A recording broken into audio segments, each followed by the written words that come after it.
토요 새벽 예배를 시작하도록 하겠습니다. 오늘 우리에게 주신 하나님의 말씀은 예레미야 38장 14절부터 28절까지의 말씀입니다. 그러면 찾으신 줄 알고 제가 읽도록 하겠습니다.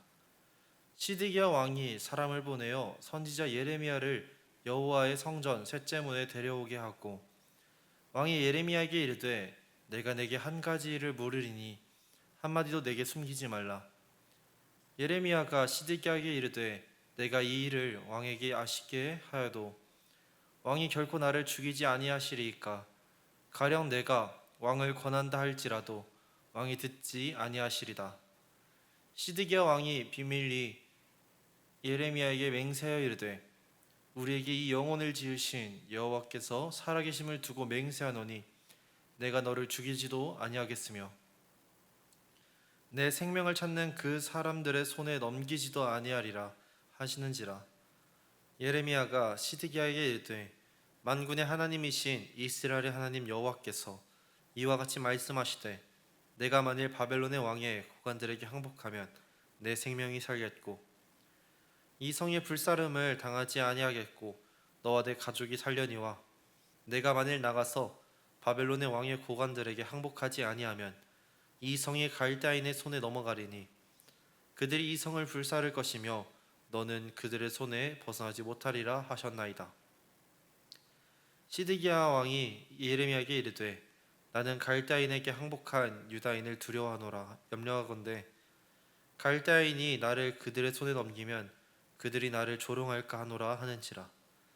예레미야가 이르되 그 무리가 왕을 그들에게 넘기지 아니하리다 원하옵나니 내가 왕에게 아뢰는 바 여호와의 목소리에 순종하소서. 그리하면 왕이 복을 받아 생명을 보존하시리다. 그러나 만일 항복하기를 거절하시면 여호와께서 내게 보이신 말씀대로 되리이다. 보라, 곧 유다 왕국에 남아있는 모든 여자가 바벨론 왕의 고관들에게로 끌려갈 것이요 그 여자들은 내게 말하기를 내 친구들이 너를 꾀어 이기고 내 발이 진흙에 빠짐을 보고 물러가도다 하리라. 내 아내들과 자녀는 갈대아인에게로 끌려가겠고 너는 그들의 손에 벗어나지 못하고 바벨론 왕의 손에 잡히리라. 또 내가 이 성읍으로 불사름을 당하게 하리라 하셨나이다. 시드기야가 예레미야에게 이르되 너는 이 말을 어느 사람에게도 알리지 말라. 그리하면 내가 죽지 아니하리라. 만일 고관들이 내가 너와 말하였다 함을 듣고 와서 내게 말하기를 내가 왕에게 말씀한 것을 우리에게 전하라. 우리에게 숨기지 말라. 그리하면 우리가 너를 죽이지 아니하리라. 또 왕이 내게 말씀한 것을 전하라 하거든 그들에게 대답하되 내가 왕 앞에 간구하기를 나를 요나단의 집으로 되돌려 보내지 마소서. 그리하여 거기서 죽지 않게 하옵소서 하였다 하라 하니라. 모든 고관이 예레미야에게 와서 물음에 그가 왕이 명령한 모든 말대로 대답하였으므로 일이 탈로 되지 아니하였고 그들은 그와 더불어 말하기를 그쳤더라. 예레미야가 예루살렘이 함락되는 날까지 감옥들에 머물렀더라. 아멘.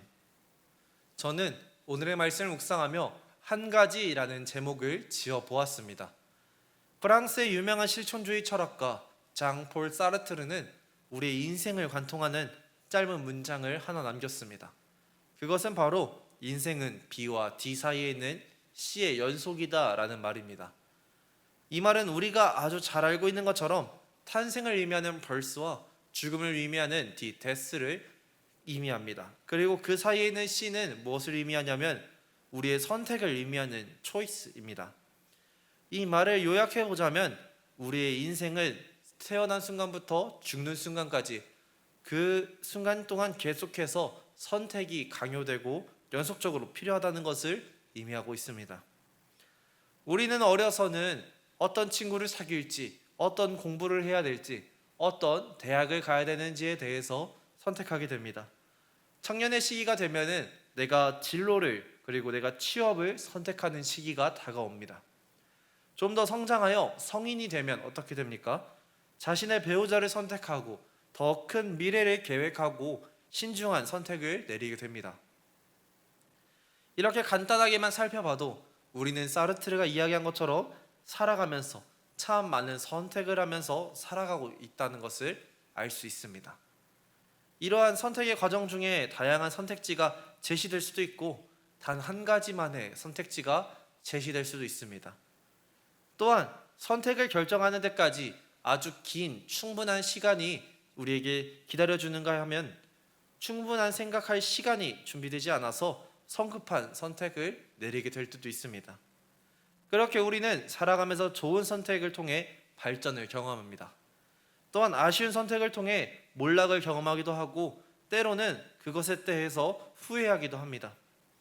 우리는 그 순간 충실하게 신중하게 옳은 선택을 내렸다고 선택할지라도 그렇게 생각할지라도 그 선택이 정답이 아닐 수도 있습니다. 오늘의 말씀은 예레미야를 몰래 찾아온 시드기야가 등장합니다. 시드기야가 예레미야를 몰래 찾아온 이유는 바벨론과의 전쟁에서 살아남을 수 있는 그런 방법을 듣기 위함이었습니다. 예레미야는 그 질문을 듣고 이렇게 대답합니다. 바벨론에 항복해야 합니다. 이러한 예레미야의 답변을 들은 시드기야는 자신이 예레미야의 말을 듣고 따라 행동했을 경우 생기게 될 자신에게 일어날 수 있는 일들을 떠올리며 예레미야에게 반문을 합니다. 내가 만약 바벨론에게 항복한다면 그 사람들이 나를 유다 사람들에게 넘기고 나는 유다 사람들에게 큰 화를 입게 될지도 모른다. 그러나 예레미야는 그런 이야기를 듣고도 더욱더 단호하게 이야기합니다. 그럴 리 없으니 여호와의 말씀에 순종하십시오. 또한 시드기야가 하나님의 말씀에 순종하지 않았을 경우 오히려 더 큰 일들이 일어날 것이라고 경고합니다. 시드기야의 생각은 하나님의 불순종을 통해서 더 이상 상상이 아니라 현실로 다가오게 될 것임을 이야기합니다. 시드기야는 이러한 예레미야의 말을 쉽게 이해하기 어려웠을 것입니다. 왜냐하면 우리가 생각하더라도 전쟁에서 살아남는 방법은 승리 외에는 없습니다. 또한 시드기야는 왕입니다. 왕이기 때문에 그가 바벨론에 항복을 할 경우 자신은 물론 자신의 그 자녀들 그리고 자신의 아내들 자신의 모든 가족들이 바벨론으로 끌려가고 큰 수치와 모욕을 당하게 될 것을 그 누구보다 잘 알고 있었습니다. 그러나 예레미야는 그럼에도 시드기야에게 바벨론에 항복할 것을 계속해서 권하였습니다. 오늘날의 우리에겐 예루살렘의 멸망이 모든 것의 끝이자 실패로 다가옵니다. 오늘날의 우리조차 이렇게 생각을 하는데 당시 시대를 살아가고 있던 사람들에게는 이것이 어떤 의미로 다가오겠습니까? 만약 그 사람들은 이런 모습을 보며 이렇게 이야기할 수 있습니다. 어떻게 하나님의 선택받은 민족인 우리가 이렇게 멸망할 수 있지? 어떻게 우리에게 이런 일이 벌어질 수 있지? 라고 생각하면서 좌절할지도 모릅니다. 모든 것이 끝나 희망이 없는 그 거리 속에도 하나님은 미래를 숨겨놓으셨습니다. 오히려 더 놀라운 미래, 회복의 미래를 그들이 알지 못하는 곳에 예비하셨습니다. 저는 오늘의 말씀을 묵상하며 이런 생각이 들었습니다. 우리에게 수많은 선택지가 있더라도 정답은 순종, 그것 하나밖에 없다. 어떤 종류의 선택지가 우리에게 제시된다 할지라도 그 선택지를 모두 모아서 취합해보면 결국 순종의 선택과 불순종의 선택이라는 두 가지의 갈래로 나뉘게 됩니다. 결국 우리에게 중요한 것은 무엇을 선택하였는가가 아니라 우리가 어떻게 순종하였는지가 중요합니다. 아무리 내 눈에 좋아 보이고 값져 보이고 선택하는 게 이득으로 보일지라도 그것이 아닌 하나님의 뜻을 선택해야 됩니다. 우리가 하나님의 뜻에 순종하며 나아간다면 하나님께서 우리를 위해 예비해 놓으셨던 그 놀라운 것들을 우리에게 보여주실 것입니다. 그 놀라운 것들을 우리에게 넘치게 부어주실 것입니다. 우리가 순종할 때 그동안 발견할 수 없었던 것을 발견할 수 있게 되고 그 속에 숨겨진 하나님의 뜻을 발견할 수 있게 됩니다. 결국 우리의 순종을 통해 하나님께서는 가장 좋은 것, 가장 옳은 길로 인도해 주실 것입니다. 그러니 삶의 딱 한순간이라도 나에게 가장 좋은 것을 주시기 원하고 나를 가장 옳은 길로 인도하기 원하시는 하나님을 신뢰하며 하나님의 뜻을 구하고 그분의 뜻에 순종하는 우리 모두가 되기를 소망합니다. 순종이 제사보다 낫고 드는 것이 순양의 기름보다 낫다고 하신 하나님의 말씀을 마음에 새기며 하나님의 말씀에 순종하며 나아가는 우리 모두가 되기를 예수님의 이름으로 기도하도록 하겠습니다. 우리 시간 기도하실 때 이렇게 기도 제목을 가지고 기도했으면 좋겠습니다. 첫 번째로 기도할 것은 하나님의 뜻 안에 우리가 순종할 수 있게 해달라고 기도했으면 좋겠습니다. 우리가 두 번째로 오늘은 어린이지구와 청소년지구가 여름 사역이 진행되고 있습니다.